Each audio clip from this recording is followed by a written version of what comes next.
Cheers, everyone. Thank you for joining me. I am Dave Brown, and this is the New Populist. If you are new to my channel, please like and subscribe. Well, one of my biggest pet peeves is double standards. And as an American, I have to be honest and acknowledge that the United States is guilty of having double standards. The things that we do are okay, but if another country does it, that's evil, and that country should be destroyed. And for some reason, our politicians, our media, the general public simply ignore the fact that we have this, what I think is a glaring double standard. And the problem is, other countries are watching, and they're saying to themselves, should we follow America if America is going to have double standards? They can behave one way, and it's okay. But if we do it, we're the bad guys who are marked for destruction. And one country in particular that we have this glaring double standard for is Russia. For the last 7 years, we have been ramping up our rhetoric against Russia, which in hindsight should have told us that there was a conflict coming.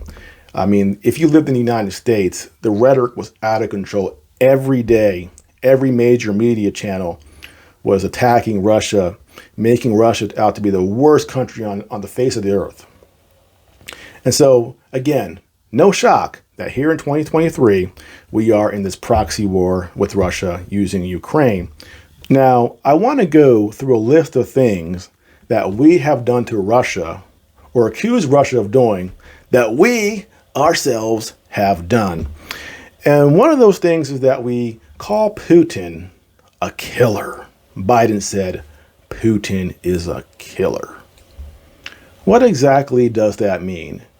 Which head of state in any country in the world hasn't, through the military, got somebody killed? During our wars in Afghanistan and Iraq, how many civilians did we kill? How many civilians died in Libya, in Syria? Does that make Obama a killer? Or Biden or Trump a killer? What about the fact that we had a drone program that we admitted later killed 90% innocent people? Can you imagine that? There's a wedding party and someone's watching some intelligence and they say, oh, I see a guy down there with a beard and turban. He kind of looks like that guy. Should we call it in? Yeah, let's call it in. Boom. They killed a bunch of people, a bunch of children, and they find out later, oh, wrong guy. Does that make Obama a killer? Because he is the king of droning. So when they call him a killer, it's nonsense. It's BS.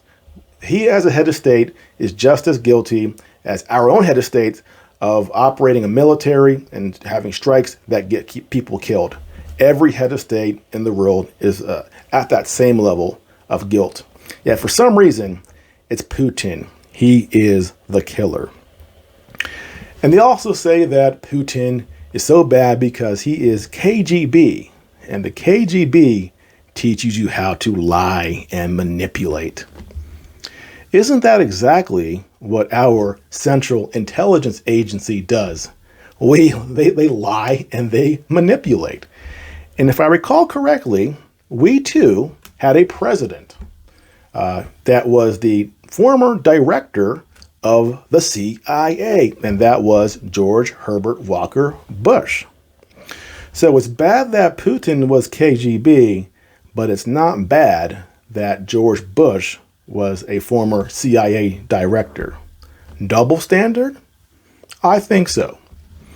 Another thing they accuse Russia of, or we, the United States, accuse Russia of, interfering in our election. We had 4 years of that nonsense that was just grating. Russia hacked our democracy.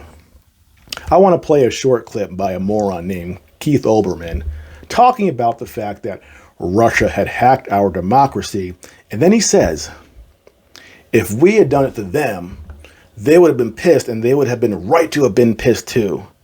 Well, I got news for you, Keith. We actually did. Check out this short clip. a man whom the Russians wanted to run our country for them, a man whom the Russians got to run our country for them, a man for whom the Russians interfered with our elections, which if we did it to another country would be described as an act of war. 1996, Boris Yeltsin struggling to get reelected, down in the polls. So what did we do? Well, we had American advisors go to Russia to help his campaign. And not only that, we bragged about it. Time magazine, the cover, yanks to the rescue, the secret story of how American advisors helped Yeltsin win. So are we interferers of democracy? It would seem so. We like Boris Yeltsin. Why? Because under Boris Yeltsin, the oligarchs took control, oligarchs that we liked, who were stripping Russian resources. And when Putin came into power, all those oligarchs had to flee, and he prevented this sort of takeover of Russia by outside interests through these oligarchs. And we like Yeltsin so much that when he died in 2005, we had two former presidents go to Russia to attend his funeral. So we did tamper with Russia's election. We are guilty of that double standard. Another thing, Russian aggression. We recently had this drone get knocked down, and the usual suspects on TV freaked out about this act of aggression. Remember the story about bounties in Afghanistan that turned out to be completely false? But we had all these U.S. politicians freaking out. Hold on, the Russians put bounties on U.S. troops? We need to do something about this now. That's an act of war. Well, it was completely false. But we were freaking out about this alleged Russian aggression. But since then, what have we done? Ukraine. We have given Ukraine tons of weapons, ammunition, specifically to kill Russians. We gave them the HIMARS systems that are hard to operate. In all likelihood, that is U.S. or Western European personnel on the ground in Ukraine helping to operate those HIMARS. We are giving Ukraine live intelligence so that they can select targets for destruction. We are indirectly responsible for the death of tens of thousands of Russian soldiers. Yet when one drone gets near the Crimean Peninsula to surveil their base and they knock into the water, they freak out. This Russian aggression. Can you imagine that? How many American soldiers have been killed by Russia? How many Russian soldiers have been killed because of American involvement? Insanity that we accuse the Russians of aggression. Another thing we've done, we have called for the assassination of Putin. Lindsey Graham, once again, he had a tweet. And he said, and let me pull it up, that he wanted some sort of Caesar moment where somebody within Russia could jump up and take out Vladimir Putin. Luckily, that never happened. And because Putin is popular and he also he's a head of state with security. But the idea that a sitting U.S. citizen, senator, a powerful one, would say that is preposterous. Here was his exact tweet. Back in March of 2022, is there a Brutus in Russia?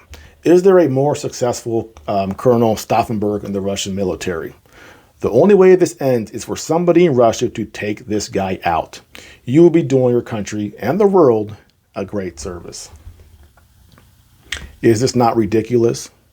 Are there Russian leaders calling for Biden to be taken out by somebody? Yeah, we talk down to Russia like they're this backwards country with this dictator. He's right on the edge of power, who is paranoid, and any one of his generals could one day put a knife in his back.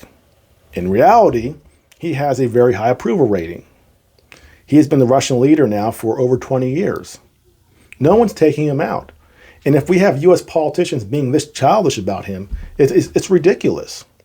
And again, we're not going to have any peace if we treat Putin like he's this madman instead of a head of state that we, the United States, need to sit down and talk with to bring an end to hostilities.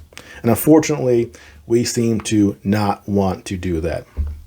So for all these reasons, the United States is incredibly hypocritical with how we treat Russia.